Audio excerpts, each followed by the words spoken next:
안녕하세요, 여러분. 저는 선한목자 온라인교회를 섬기는 강성훈 목사입니다. 오늘 주일 예배에 나오신 모든 분들을 주님의 이름으로 환영하고 축복합니다. 언제 어디서나 온 마음 다해 예배하고 그리고 함께 교제하고 주의 말씀의 훈련을 받기를 원하시는 분들을 우리 선한목자 온라인교회에 초대하고 싶습니다. 30개국에 있는 성도들이 함께 은혜의 공동체로 모여 함께 은혜를 받고 있습니다. 여러분, 언제 어디서나 온 마음 다해 예배하는 곳으로 오셔서 함께 주의 은혜를 누리시기를 바랍니다. 오늘도 복된 주일 예배가 드려질 텐데요. 여러분 계신 곳에서 함께 계시는 주님과 또 우리에게 주어진 말씀으로 깊은 은혜를 누리시기를 바랍니다. 또 다른 은혜의 자리에서 뵙겠습니다. 감사합니다. 행복한 예배 되세요. 감사합니다.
주님은 당신을 경외하는 사람의 소원을 이루어 주시고 그들의 부르짖는 소리를 듣고 구원해 주십니다.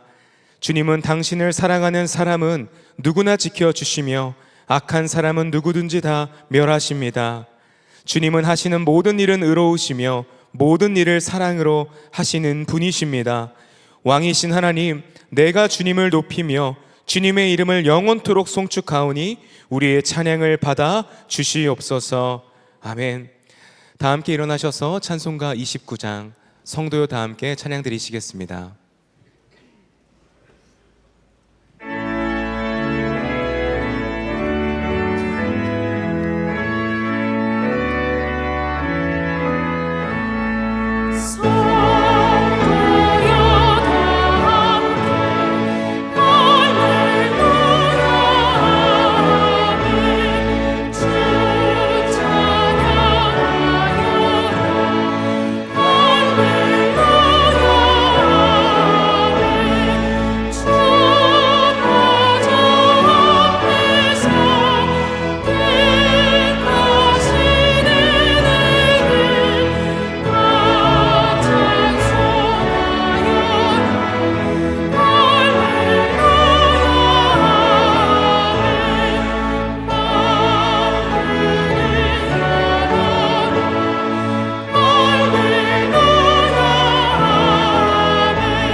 다 함께 사도신경으로 우리의 신앙을 고백하시겠습니다. 나는 전능하신 아버지 하나님 천지의 창조주를 믿습니다. 나는 그의 유일하신 아들 우리 주 예수 그리스도를 믿습니다. 그는 성령으로 잉태되어 동정녀 마리아에게서 나시고 본디오 빌라도에게 고난을 받아 십자가에 못 박혀 죽으시고 장사된 지 사흘 만에 죽은 자 가운데서 다시 살아나셨으며 하늘에 오르시어 전능하신 아버지 하나님 우편에 앉아 계시다가 거기로부터 살아있는 자와 죽은 자를 심판하러 오십니다. 나는 성령을 믿으며 거룩한 공교회와 성도의 교제와 죄를 용서받는 것과 몸의 부활과 영생을 믿습니다. 아멘. 모두 자리에 앉으시겠습니다.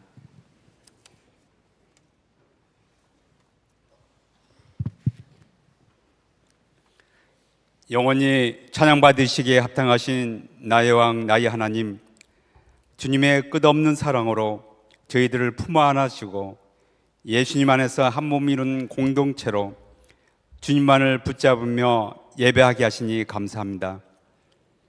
우리의 하루하루의 삶이 주님의 은혜임을 고백합니다. 하지만 저희들의 세상의 삶 가운데서는 육신의 정욕과 이생의 자랑에 주님과 나와는 상관이 없는 것처럼 삶이 무너질 때도 있었고 세상 것과 비교하며 염려와 근심에 쌓였던 저희들의 모습도 있었습니다. 우리의 연약함을 용서하여 주시고 저희 심령 가운데 주님과 늘 함께 하기를 원하는 간절함을 허락하시옵소서. 어떠한 상황 가운데서도 주님과 함께하는 삶이 되게 하시옵소서. 우리의 믿음의 눈을 더욱 열어주시사 일상의 삶 가운데서도 감사의 제목이 더욱 풍성히 넘치게 하시옵소서. 사순절 기간 주님의 이 땅에 오신 의미를 생각하며 십자가의 고난 앞에 눈물 뿌리며 기도하게 하시고 주님과의 사귐이 더욱 깊어지며 친밀한 동행의 시간이 되게 하시옵소서. 어려움을 당하는 성도들의 가정을 기억하시고 돌봐 주시옵소서. 세상에서 울고 있는 자들과 함께하는 교회가 되게 하시옵소서. 저희들 마음속에 교회를 더욱 사랑하게 하소서. 하나님 사랑이 마음에 충만하게 하시옵소서. 지구 곳곳에서 전쟁과 내전으로 고통당하는 사람들을 보호하시며 분쟁과 전쟁이 멈춰지고 하나님 나라의 평화가 이 땅에 임하게 하시옵소서. 오늘 예배하는 이 시간 주님의 임재로 덮어주시사 주님께만 집중하는 시간 되게 하시옵소서. 말씀을 전하시는 김다혜 담임 목사님을 붙잡아 주시사 성령의 기름 부음이 넘치게 하시고 생명을 구원하는 능력의 말씀 한 말씀도 땅에 떨어지지 아니하고 우리들 마음밭에 새겨지는 충만한 은혜의 시간이 되게 하시옵소서. 할렐루야 찬양대의 찬양이 하늘문을 열게 하시고 거룩한 예배를 위해 헌신하시는 봉사자들을 기억하시며 위로하여 주시고 성령 충만함으로 인도하여 주시옵소서. 예배 자리에 올 때는 답답하고 어려운 심령, 딱딱하고 굳은 마음 가지고 왔지만은 예배를 마치고 돌아갈 때에는 하나님의 사랑이 깊이 느끼는 은혜의 시간, 예수님을 진정 주님으로 만나는 심령이 회복의 역사가 일어나는 시간이 되게 하시옵소서. 우리의 기도를 들어 응답하시고 역사하시는 너무나 좋으신 예수님 이름으로 기도합니다. 아멘.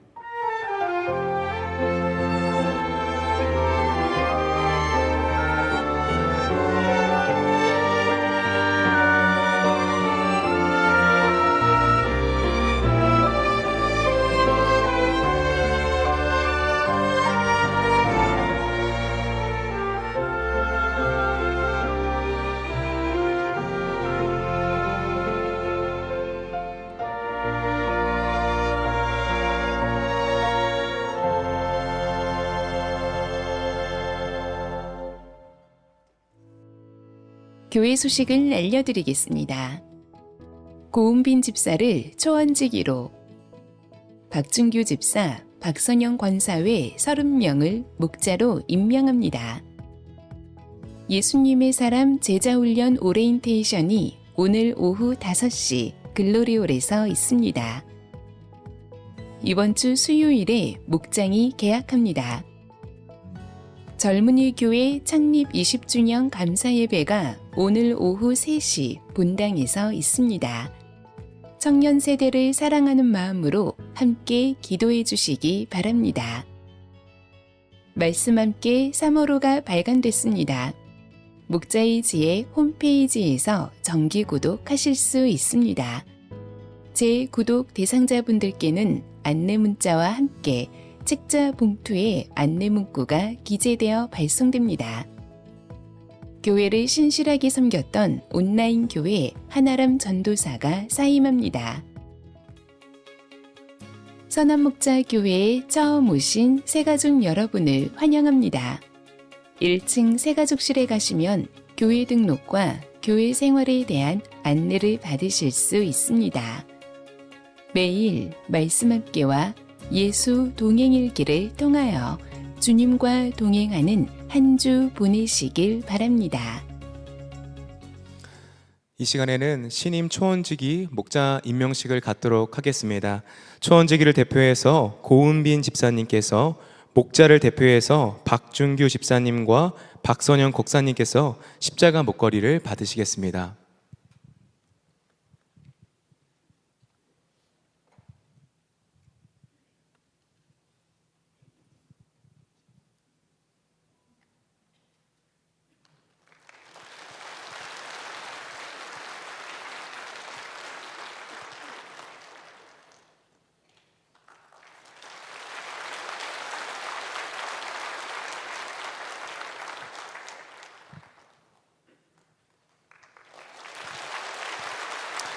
네, 신임 초원 중에 목자님들을 위해서 다시 한번 큰 박수로 축복해 주시기를 부탁드립니다.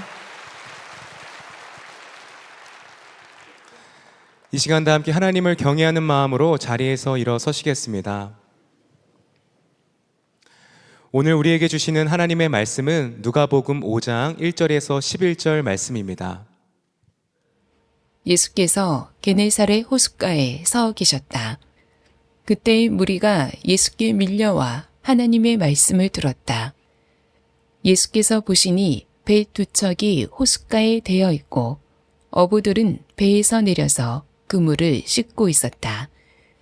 예수께서 그 배 가운데 하나인 시몬의 배에 올라서 그에게 배를 무태서 조금 떼어 놓으라고 하신 다음에 배에 앉으시어 무리를 가르치셨다. 예수께서 말씀을 그치시고 시몬에게 말씀하셨다. 깊은 데로 나가 그물을 내려서 고기를 잡아라.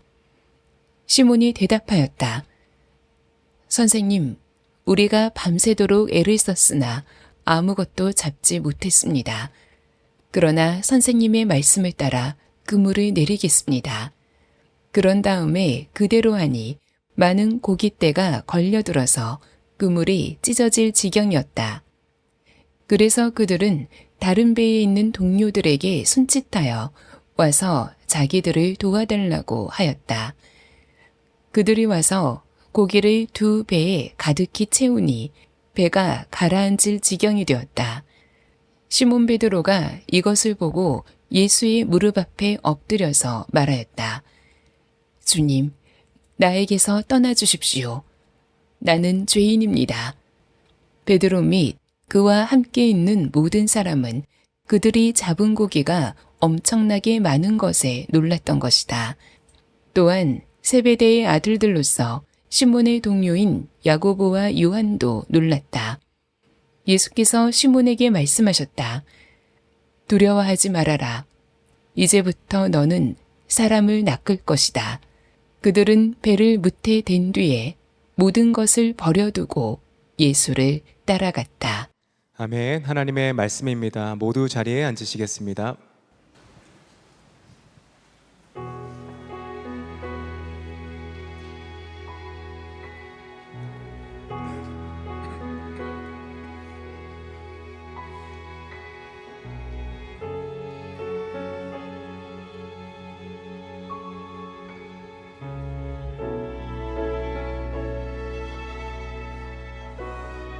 너는 두려워 말라.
네, 설 잘 보내셨습니까? 우리가 설 보내고 다시 만나게 되어 너무나 주님의 큰 은혜인 줄로 믿습니다.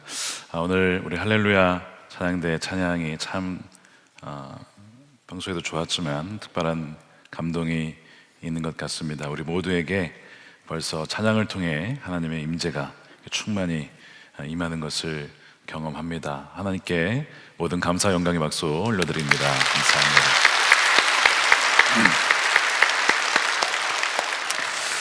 네, 누가복음 주의 임재를 마주하는 달이 6번째입니다. 예수를 진정 주님으로 만나셨습니까? 예수를 진정 주님으로 만나셨습니까? 라는 제목의 말씀을 나누겠습니다. 대법원 통계에 의하면 작년 1월부터 10월까지 법인 파산 신청이 1840건이 넘었다고 하는데, 이는 3년 만에 2배가 넘은 폭증한 수치라고 합니다. 사업이 무너지고 가정이 힘들어지는 이런 일들을 많은 분들이 경험하고 있고, 한 회사가 무너지면 CEO만 문제를 겪는 게 아니라 그 회사의 모든 직원과 가정과 자녀들이 고통을 당한다는 뜻입니다. 지난주에 한 분이 찾아오셔서 기도 부탁을 하시는 겁니다. 목사님, 개인 파산 신청을 했습니다. 그런 과정 중에 있습니다. 기도 부탁을 드립니다. 자녀가 태어났는데 하필 그 시점에 회사가 무너지게 된 것이죠. 세워보려고 하였으나 자기 힘으로 도무지 이 회사를 세울 수가 없고 도저히 버틸 수가 없었던 것입니다. 얼마나 마음이 아프시겠습니까? 오늘 본문에 보면 베드로도 밤새 고기를 잡으려고 힘썼지만 도무지 한 마리도 잡을 수가 없었습니다. 정말 그의 인생의 파산과 같은 심정으로 무너지게 된 것이죠. 자기가 그래도 전문가인데, 평생을 이 바다에서 호수에서 살아온 어부로서의 전문가인데 그 모든 자존심이 무너진 그날이었죠. 5절에서 이렇게 고백합니다. 선생님, 우리가 밤새도록 애를 썼으나 아무것도 잡지 못했습니다. nothing이라는 거예요. 제로라고 하는 것이 아무것도 없다는 거예요. 얻지 못한 실패와 허탈감과 탈진한 그 몸으로 빈 그물을 씻고 있는 시몬과 그 축 처진 그 어깨와 등을 한번 상상해 보시기 바랍니다. 그 심정은 누가 이해할 수가 있겠습니까? 바로 그때에 예수님이 시몬 베드로에게 찾아오셨습니다. 바로 그 실패한 배에 오르셨습니다. 자, 시몬이 예수님을 초대한 게 아닙니다. 예수님이 시몬을 찾아가신 것이죠. 많은 사람들이 시몬 베드로가 예수님을 이때 처음 만났다라고 생각을 합니다. 여러분, 그렇지 않습니다. 사실 시몬 베드로는 그 앞장인 4장 후반부에 이미 예수님을 본 적이 있습니다. 예수님이 이 베드로의 장모 집에 가게 되었는데 마침 그 장모님이 열병에 걸려 있었어요.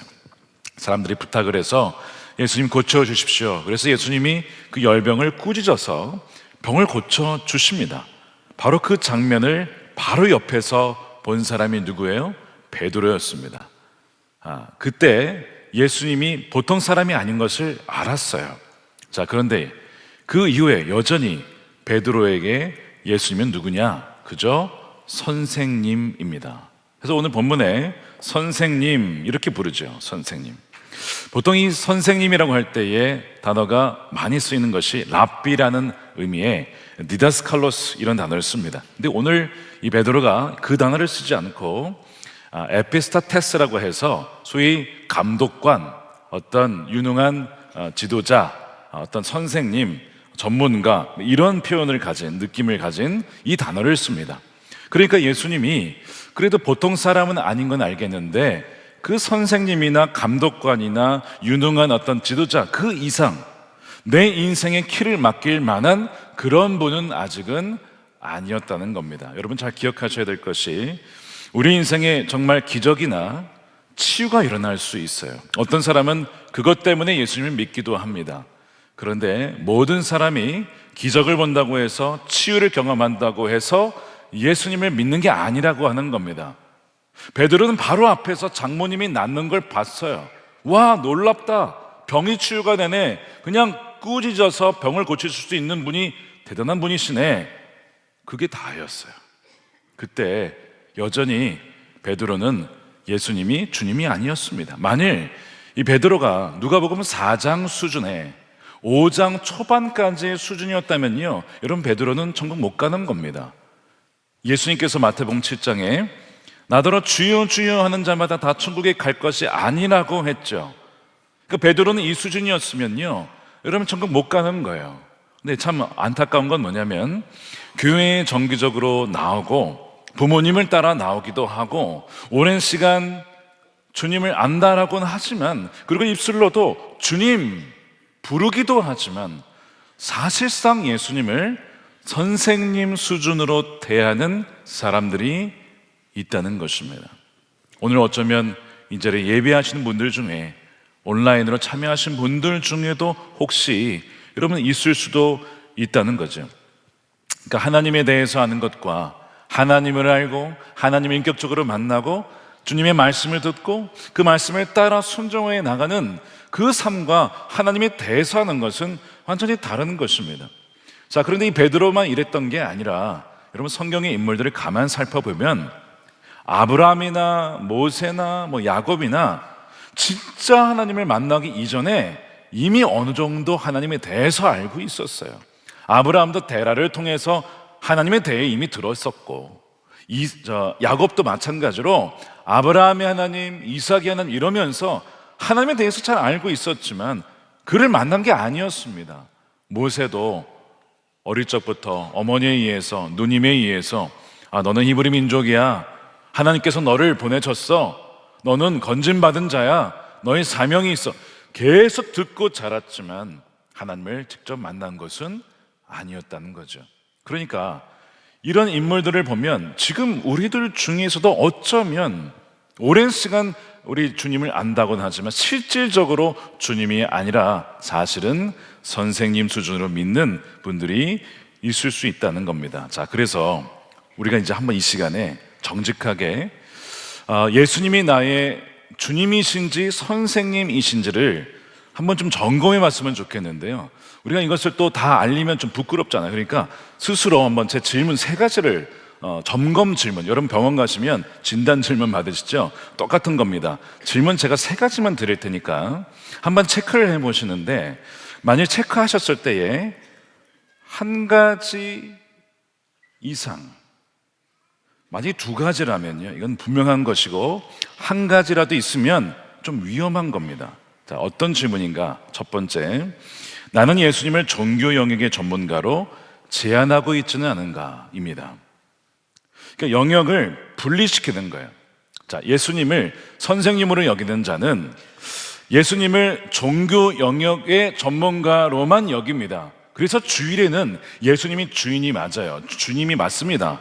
그런데 월요일이 되면 내 전문 영역에 가면, 내 직장에 가면, 내 일터에 가면 더 이상 예수님은 전문가가 아니야.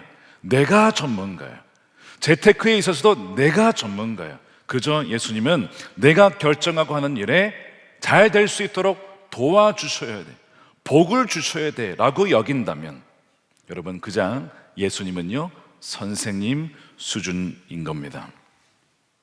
2번째 질문입니다. 나는 계산된 순종을 하지 않는가입니다.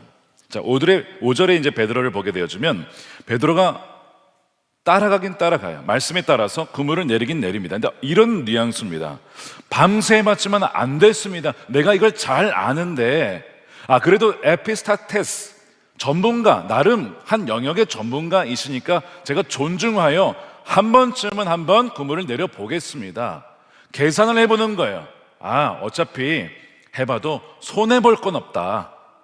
이 정도의 수준으로 자기가 말씀을 분별하고 필터링해서 뭘 따를지 말지를 결정하는 겁니다. 여러분 이 수준이라면 역시 이것도 죄송하지만 여러분 선생님이라는 겁니다. 3번째 질문입니다. 나는 예수님보다 예수님이 주실 물고기에만 더 집중하고 있지는 않는가? 예수님이 선생님인 경우에는요, 예수님 그분보다 예수님이 주실 그 무엇에 더 관심이 많은 겁니다.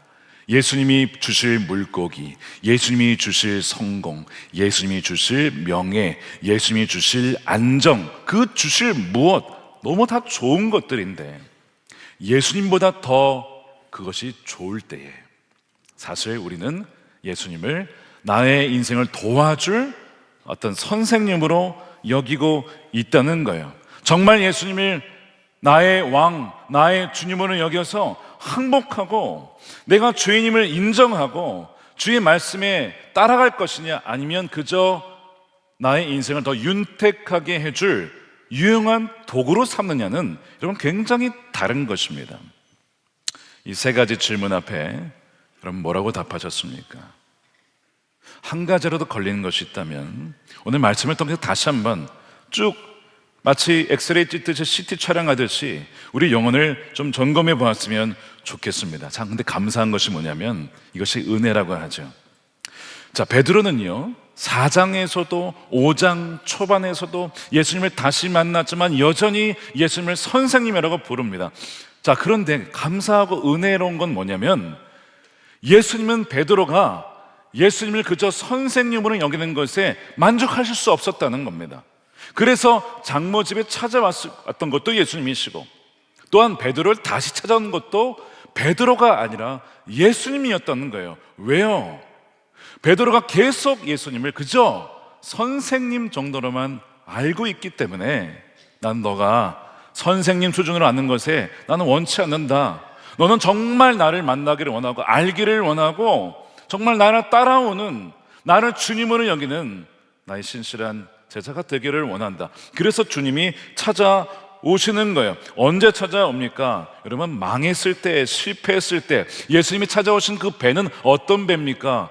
만선, 모든 것이 가득 차고 성공하여서 그럴 때에 주님이 찾아오셨습니까? 그런 배에 찾아오셨습니까? 아니에요. 완전히 비어있을 때, 빈 배에 파산했을 때, 그때 예수님이 찾아오신 거예요. 바로 그때 절박한 심정 가운데 겸손하였을 때 비로소 예수님을 의지하게 되어지고 주님이라고 부를 수 있기 때문에 그렇습니다. 여러분들, 이것이 성경의 패턴이라고 하는 거예요. 다시 한번 보면 아브라함이 진짜 하나님을 만났을 때가 언제입니까? 아브라함은 실패를 많이 했어요. 주님을 따라가긴 했지만 나중에 그냥 내가 내 몸에서 나올 자식 없습니다. 그냥 우리 집에 있는 종이 이어갈 것입니다. 이런 얘기도 했어요. 99세가 되어서 완전한 희망이 끊어졌을 때 진정 언약의 하나님, 그 하나님을 진짜 만나게 돼요. 야곱도 베델에서 하나님이 이 근처에 계시구나, 여기에 계시구나, 내가 몰랐네, 이 정도 깨달았다가 나중에서야 내 힘으로 에서를 만날 수 없음을 철저히 깨달았어요. 재산도 있고 자녀도 있고 다 많아졌지만 여전히 너무나 두려운 겁니다.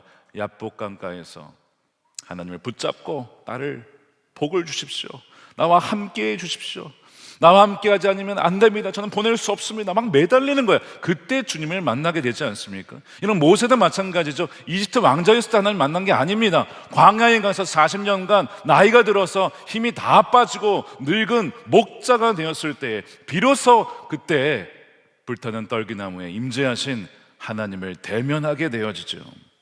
마찬가지입니다.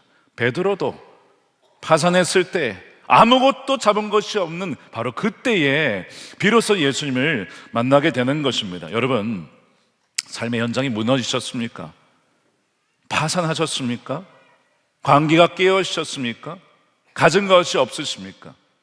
너무나 마음 아프지만 그러나 반대로 보면 바로 이때가 예수님을 진정 주님으로 만날 수 있는 가장 좋은 타이밍일 수 있다는 것입니다. 주님은 바로 이 순간에 베드로에게 찾아오셨어요. 참 보면 말씀 묵상해 보니까 베드로가 밤새 열심히 구물질할 때 오셨으면 얼마나 좋아요.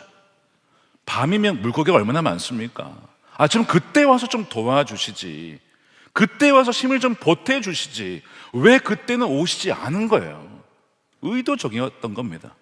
그 시간 다 지나고 내가 내 힘으로 할 수 있는 시간 다 지나가고 도무지 내 힘으로 안 되는구나 한 그때를 기다렸다가 주님이 베드로에게 다시 찾아오신 것이지요. 오직 주님만을 붙잡게 하기 위한 아주 의도적인 전략이었던 것이죠. 자, 그렇다면 이 시몬의 입술에서 선생님이 아니라 언제 이 주님으로 바뀌게 됩니까? 이 말씀이 뭐 장모님이 아니라 다른 사람이 아니라 내게 주시는 말씀으로 경험되어지고 그렇게 느껴졌을 때에, 그 경험됐을 때에 그의 고백이 바뀌게 됩니다. 자, 이제 예수님이 배에 오르셔서 말씀을 막 가르치세요, 사람들에게. 그러다가 베드로를 콕 집어가지고 베드로를 향하여서 이런 얘기를 하십니다. 예수께서 말씀을 그치시고 시몬에게 말씀하셨다. 깊은 데로 나가 그물을 내려서 고기를 잡아라. 이 깊은 데라고 하는 것이 여러 가지 의미가 있어요. 하나는 이 모든 상식이 깨어지는 곳입니다. 일단 어떤 점에서 말이 안 되냐, 이것이. 일단 이제 해가 떴어요. 밤이 아닙니다. 여러분, 낚시하신 분들은 아시죠? 낮에 물고기 잡기 참 어려워요. 왜냐하면 그물이 다 보이니까 물고기가 안 잡힙니다.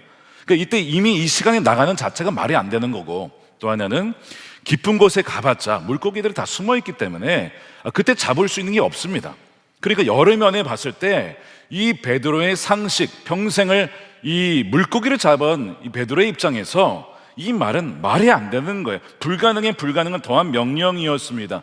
그래서 주님이 베드로에게 말씀하시기를 너의 경험과 데이터와 모든 실력이 완벽하게 무용지물이 되는 그 지점에서 나를 신뢰하겠느냐라고 지금 물으시는 겁니다. 자, 이것이 깊은 곳이에요. 또 하나, 이 깊은 곳의 의미는 바로 너의 그 종교성, 하나님에 대해서 알았던 것에서 너 더 깊은 곳으로 가야 된다. 나를 선생님 정도로 알았던 것에서 더 깊은 곳으로, 진짜 나를 만나야 된다, 나를 주님으로 만나야 된다. 그 깊은 곳은 주님의 신성의 깊은 영역을 말하는 것이지요. 그래서 이 베드로를 그곳으로 주님은 하나씩 하나씩 말씀을 통해서 인도해 주시는 겁니다. 그래서 이 시몬이 그 말씀이 내게 주어진 말씀이었잖아요. 다른 사람 아니잖아요. 시몬에게 말씀해 주셨잖아요. 그러니까 시몬이 대답하기를 이렇게 얘기를 하는 겁니다. 우리가 실패했습니다. 아무것도 잡지 못했습니다. 그러나, 자, 여기서 바뀌는 거예요. 그러나 선생님의 말씀을 따라서 그물을 내리겠습니다. 자, 이 말씀이, 자, 이 헬라어의 로고스라는 말씀도 있고, 또한 나에게 주시는 말씀을 한 의미의 레마가 있습니다. 자, 그럼 이 말씀 뭐라고 쓰였을까요? 내게 주신 말씀이니까 레마가 됩니다. 주님께서 내게 들려주신 레마의 말씀으로 내가 받아들이고 내가 그물을 내려보겠습니다. 이렇게 하는 거예요. 그러니까 지금 단지 로고스의 말씀이 아니라, 문자의 말씀이 아니라 내게 주시는 주의 음성으로 들려질 때, 왜 음성으로 들려줍니까? 그가 실패했기 때문입니다. 무너졌기 때문입니다. 바로 이 순간이 이 말씀이 문자가 아니라 살아있는 하나님의 음성으로 들려줄 수 있는 좋은 환경이 되었던 것이지요. 자기 신뢰가 파산한 그 순간에 주님의 음성이 정말 살아있는 하나님의 말씀으로 베드로에게 다가오게 된 겁니다. 내가 승승장구할 때는요, 많은 잡소리들이 많아서 주의 음성이 잘 들리지가 않아요.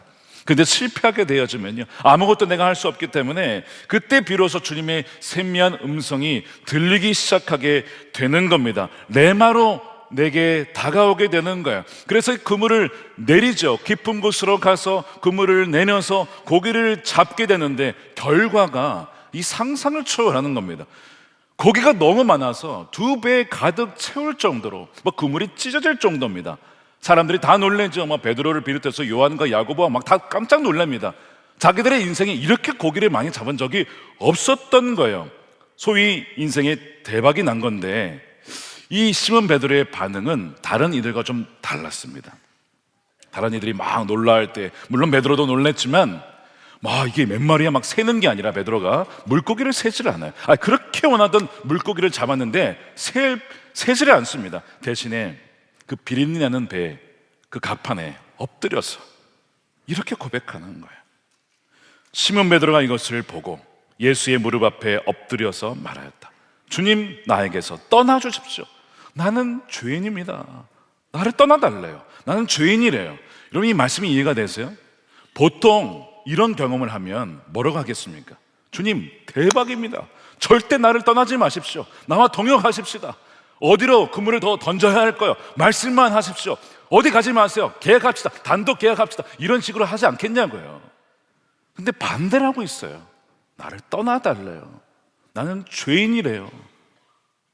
이 말씀이 잘 이해가 되지 않아요.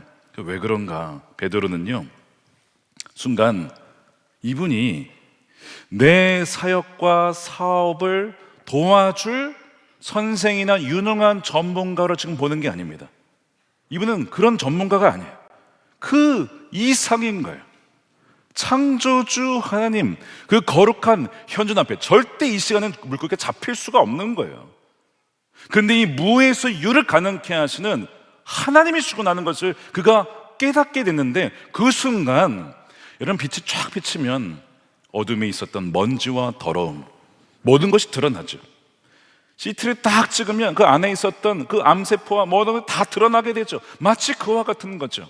내가 뭐라고 어떻게 예수님을 선생님 정도로 여겼을까? 아니, 어떻게 주님을, 그 창조주이신 분을 내가 그냥 내 인생을 도와준 조력자 정도로 여겼을까? 내 배에 손님으로 여겼을까? 키를 내가 쥐고 그분은 저 구석으로 밀어 넣었을까? 뭐 이런 모든 것들이 막 생각이 나면서 하나님의 현존 앞에 두려움을 떨게 되는 겁니다. 2024년에 에즈베르 대학의 김삼 교수님이 우리 교회에 오셔서 말씀을 전하신 적이 있어요. 그때 2023년 2월에 있었던 에즈베리 부흥을 이분이 직접 그 현장에 있었기 때문에 그 현장 얘기를 하시는데, 그 현장에 갔는데 이게 뭐 잠깐 간 것 같은데 뭐 8시간, 9시간 시간이 훅 지나가 보더래요. 그러니까 하나님의 임재 속에는 이 시간 개념이 없는 거예요. 하나님의 시간을 초월하시는 분이시니까. 근데 이제 이분이 그 하나님의 임재를 경험했을 때 여러분 반응이 뭔지 아십니까? 할렐루야, 뭐 대박, 이게 아니었어요. 맙소사, 하나님 정말 살아계셨네. Oh my goodness, God is alive. 하나님 살아계시네, 진짜네, 큰일 났다, 이런 얘기. 이게 그분의 반응이었습니다. 왜 그랬을까요? 평생을 신학을 가르치셨고 중동의 선교사로 다녀오셨어요. 하나님에 대해서 안다라고 이렇게 저렇게 말했던 그 모든 것이 그분의 임재 앞에 얼마나 부끄러운 일이었는가. 토마스 아퀴나스가 신학대전을 써놓고 엄청난 작품입니다. 근데 하나님의 임재를 경험하면서 뭐라고 표현했는지 아세요? 이게 다 지푸라기 같다. 다 지푸라기 같다는 거예요. 그분 앞에 다 지푸라기 같다는 거예요. 비슷한 경험이죠. 야, 내가 하나님 뭘 한다고 교만하게 그랬구나. 또 하나, 하나님이 계심에도 불구하고 이런저런 나의 연약함 때문에 걱정했던 것이 그분 앞에 얼마나 이것이 무례한 일이었나. 마치 2살짜리 애가 한숨을 푹 쉬면서 돈 걱정하고 있는 거야.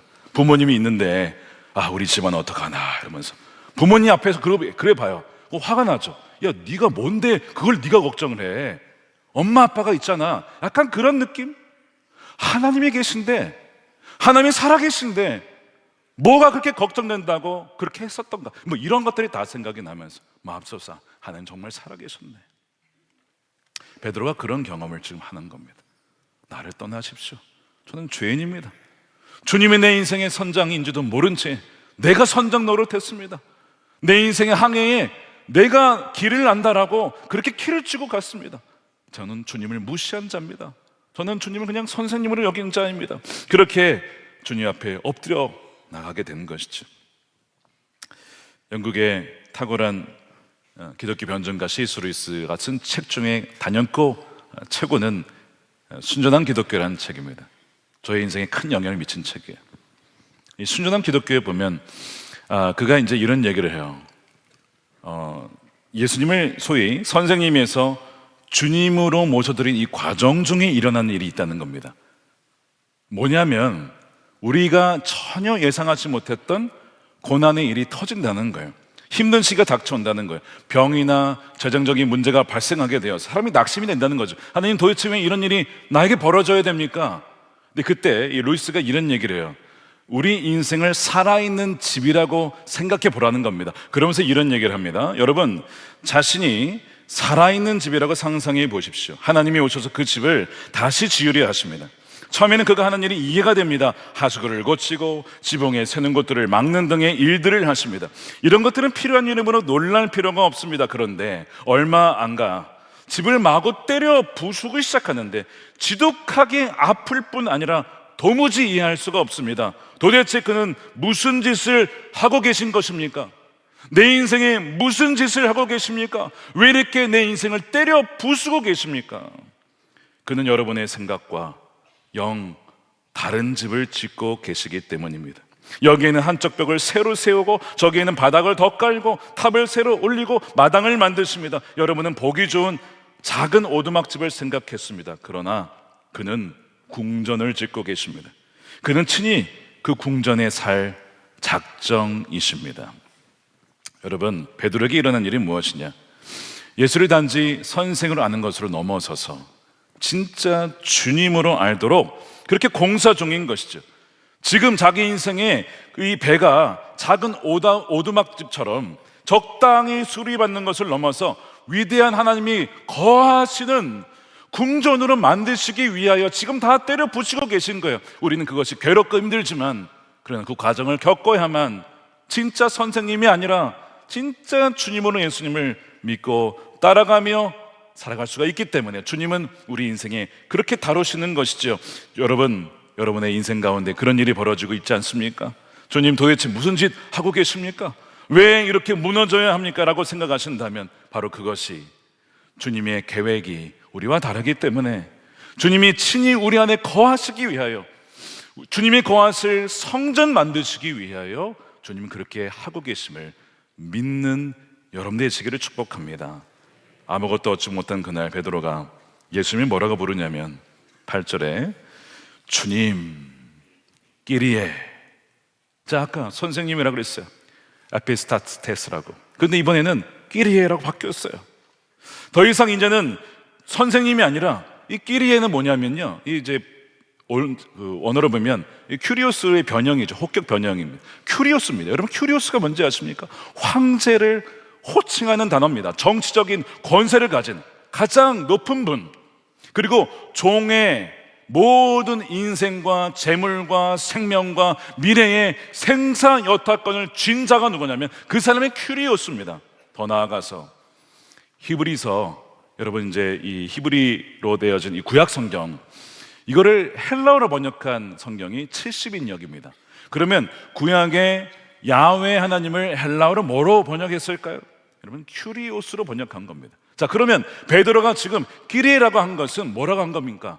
예수님을 야훼 하나님이라고, 하나님으로 여기고 황제보다 더한 나의 왕이라고, 나의 주님이라고 지금 고백을 하는 거예요. 이제는 선생님 정도가 아니라 주님으로 변하게 되는 것입니다. 그렇기 때문에 더 이상 베드로의 관심은 이제 물고기가 아니에요.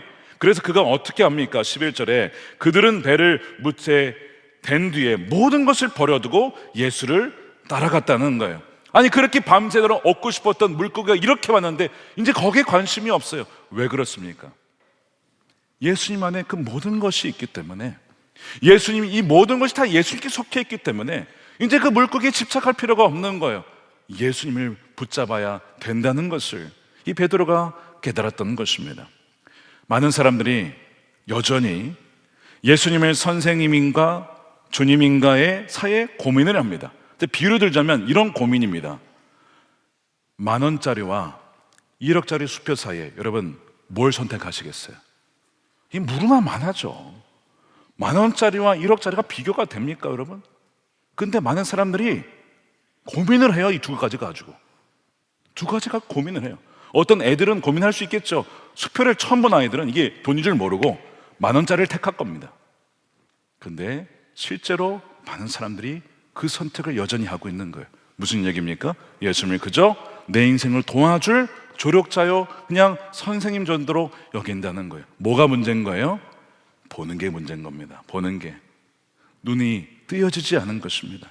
주님 안에 그 모든 것이 있고 내 생사 여탈권을 주신 분이 바로 주님이시고 큐리오스인데 아직 그 눈이 열리지 않았기 때문에 그 둘 사이에서 계속 망설이는 것이죠. 주님께 영원한 생명이 있고 영원한 가치가 있고 그분이 모든 것인데 여전히 그것을 알지 못하기에 그저 선생님으로만 여기는 안타까운 일이 있다는 것입니다. 사랑하는 여러분, 오늘 예배 이후에 단 한 명도, 어느 누구도 다시는 예수님을 그저 선생님으로 여기며 종교 생활하다가 그치는 그런 인생이 없게 되기를 축복합니다. 모두가 예수님을 진정 나의 끼리에, 나의 주님으로 여기는 그 놀라운 역사가 부어지게 되기를 축복합니다.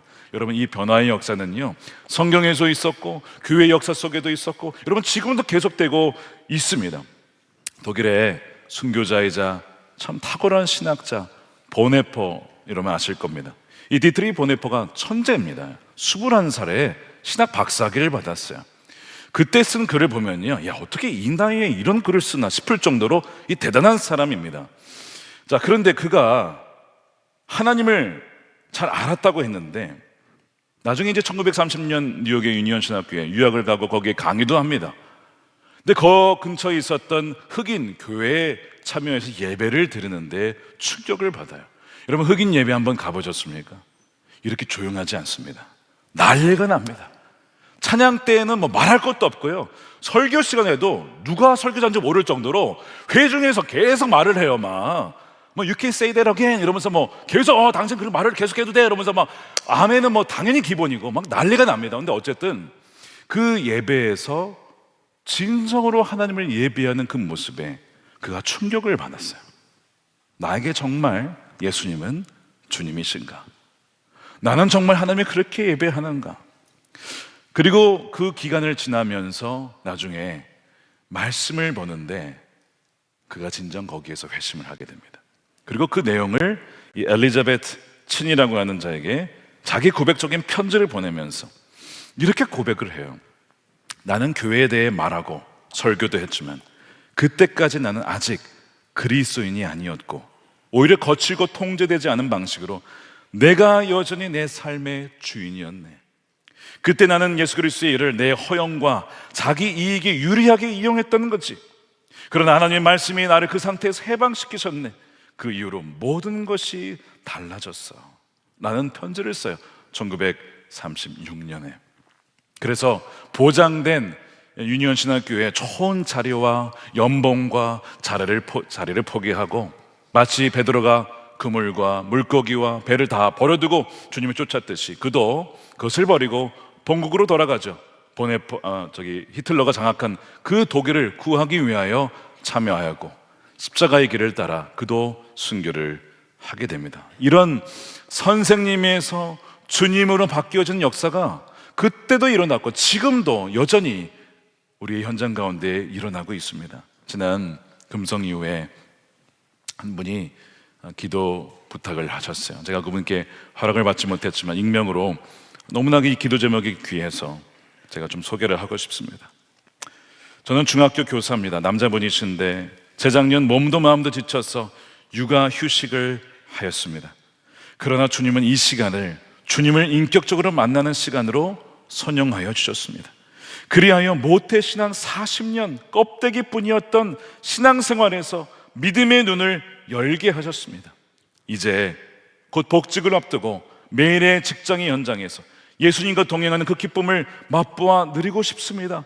오늘 말씀의 사사기의 바락처럼 주님이 함께 하시면 나도 가고 내가 하는 것이 아니라 주님이 하시는 그 믿음의 사람이 되기를 원합니다 라고 하면서 간절한 마음으로 눈물로 기도를 받으시는데 기도하는 저도 참 은혜를 받으면서 그분의 고백에 참 귀했어요. 감사했어요. 그리고 그분을 포기하지 않고 찾아와 주신 주님께 감사했습니다. 자, 보십시오. 40년간 껍데기 신앙생활 했다는 겁니다.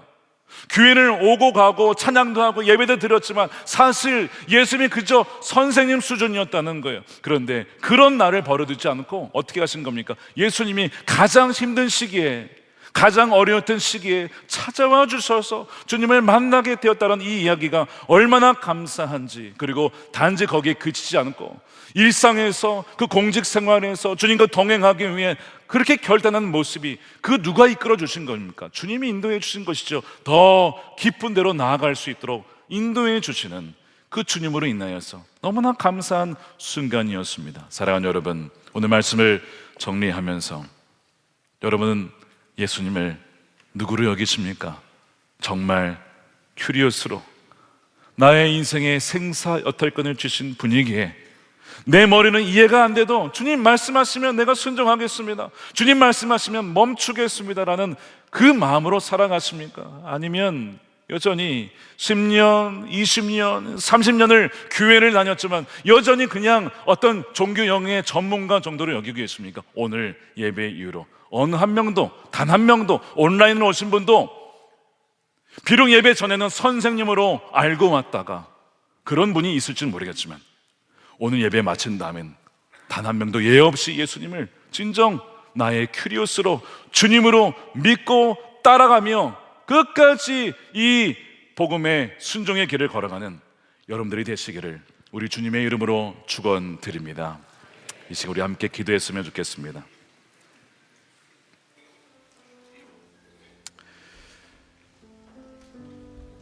아까 드렸던 세 가지 질문 여러분 들으시면서 어떻게 답하셨습니까? 진정 여러분들에게 예수님은 주님이십니까? 정말 주님이 말씀하셨기에 이해가 되지 않아도 상식이 어긋나도 여러분 정말 깊은 곳으로 가서 그물을 던지는 그런 주님으로 여기십니까? 아니면 종교 영역의 한 전문가로서 주님은 그저 이 예배 시간에서만 주인이시고 떠나가면 예배당 문을 나서면 내가 내 인생의 전문가로 그렇게 살아가고 있지는 않습니까?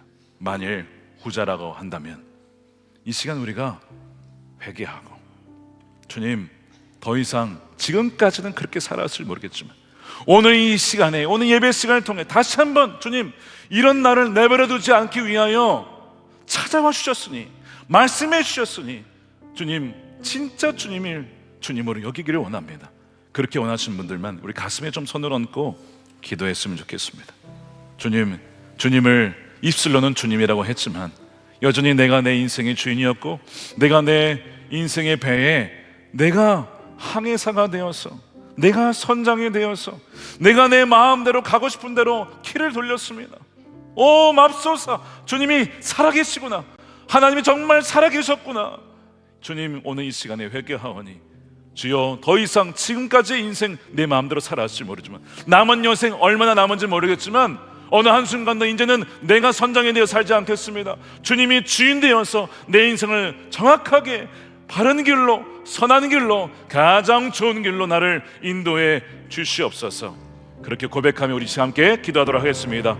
살아계신 아버지 하나님 감사합니다. 이 시간 고백하며 기도합니다. 주님을 진정 나의 큐리오스로 여기고 따라가지 못한 주님 그저 종교한 영역의 전문가 정도로 여겼던 나에게 도움을 주는 정도로만 여겼던 아버지 나의 삶의 이 시간 회개합니다.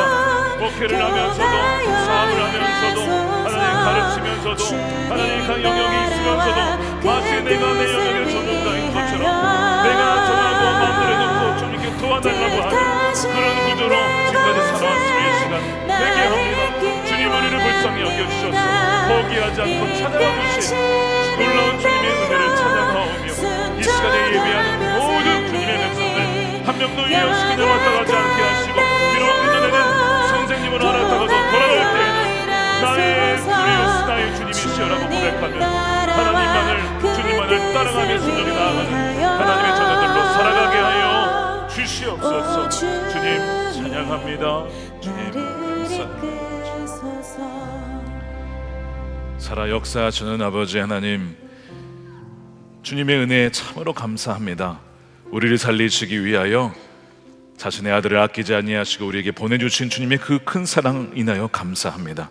또한 주님 역시 베드로에게 먼저 2번이나 찾아와 주시고 또한 그 찾아오셔서 선생님으로 머물러 있었던 베드로를 그 모습에 머물러 있도록 하지 않기 위하여 찾아와 주시고 레마의 말씀을 음성으로 들려주시고 그를 인도해 주시는 것처럼 오늘 이 아침에도 주일 예배를 드리며 나를 사랑하시기에 우리를 사랑하셔서 말씀으로 찾아와 주시고 그저 선생님으로 여겼던 많은 인생 가운데 다시는 그 인생 아니라 정말 예수님을 주님으로 큐리오스로 여길 수 있도록 우리를 인도해 주시는 주님의 은혜에 감사를 드립니다. 이 시간 가슴에 손을 얹고 기도하오니 주여 온전히 주님이 우리의 큐리오스로서의 인생의 생사여탈권을 가지고 우리의 모든 삶과 재정과 미래를 인도하시고 주장하시는 주님이심을 믿고 순종하며 따라가는 하나님의 자녀들 되게 하여 주시옵소서.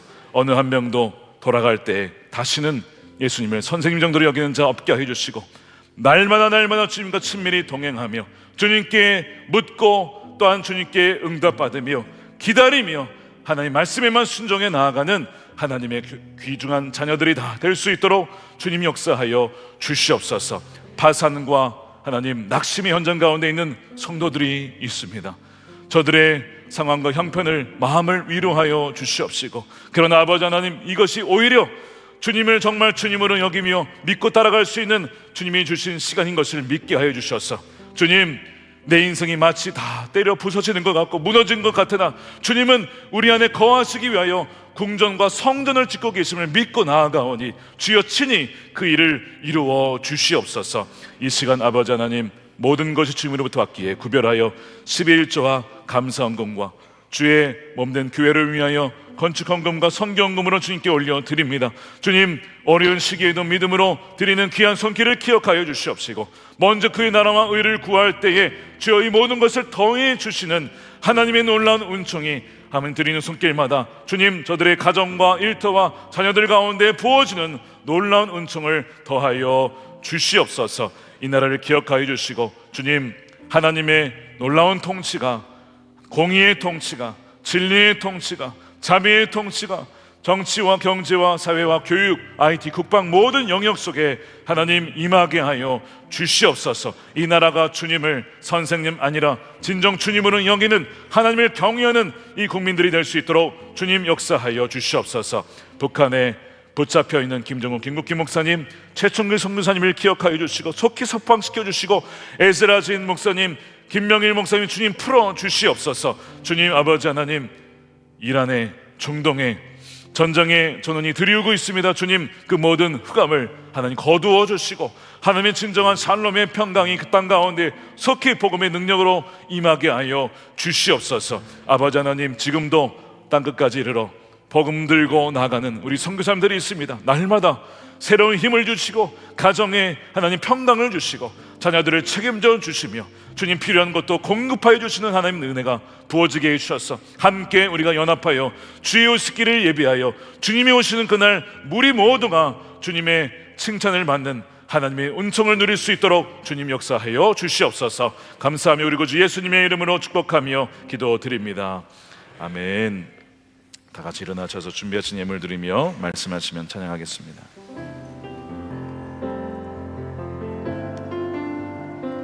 주님 말씀하시면 주님 말씀하시면 내가 나아가리다.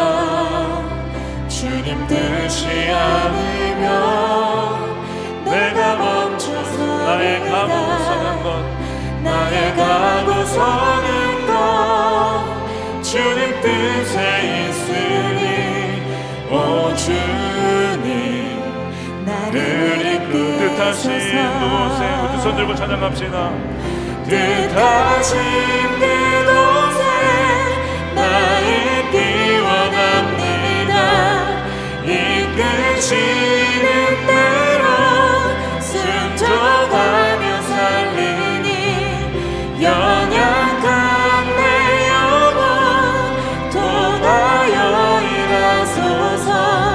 주님 나라와 그 뜻을 위하여 뜻하신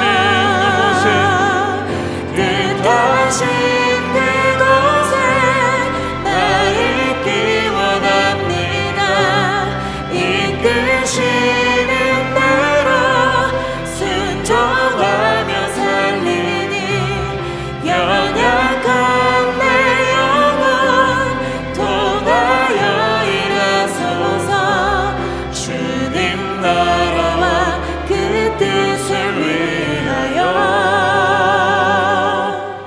오 주님 나를 이끄소서. 축도하겠습니다.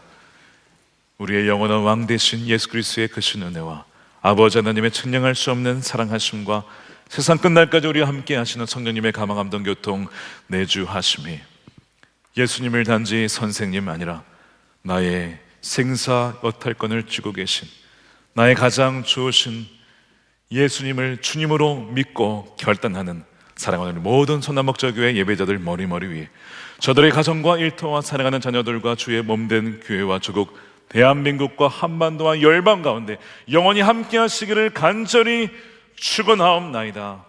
아멘.